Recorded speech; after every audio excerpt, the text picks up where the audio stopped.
ഈ mesh water പ്രൂഫിങ്ങിൽ ഉപയോഗിക്കുമ്പോൾ എന്ത് പ്രൊട്ടക്ഷൻ സ്ട്രെങ്ത് ആണ് തരുന്നതെന്ന് നമുക്ക് നോക്കാം. ജിയോ ടെക്സ്റ്റൈൽ മെഷിന്റെ ഒരു പീസ്, ഇതാ ഒരു പീസ് കട്ട് ചെയ്തതാണ്. ഈ പീസ് ഞാൻ കീറുകയാണ്.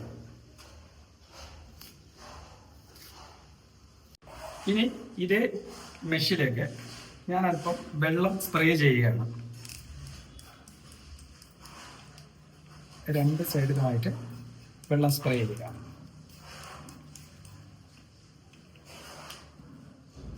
ഇനി അതേപോലെ തന്നെ ഞാനത് കീറുകയാണ്. നോക്കിക്കോളൂ, അതിൻ്റെ സ്ട്രെങ്ത് വർദ്ധിച്ചത്. അതായത് ഈ മെഷിൻ്റെ രണ്ട് സൈഡുകളിലും നമ്മൾ അക്രൈലിക് 2K അപ്ലൈ ചെയ്യുമ്പോൾ അതിൻ്റെ പോളിമർ കണ്ടന്റുകൾ ഈ മെഷിലോട്ട് പെനിട്രേറ്റ് ചെയ്തുകൊണ്ട് ഇതിൻ്റെ സ്ട്രെങ്തിനെ വർദ്ധിപ്പിക്കും.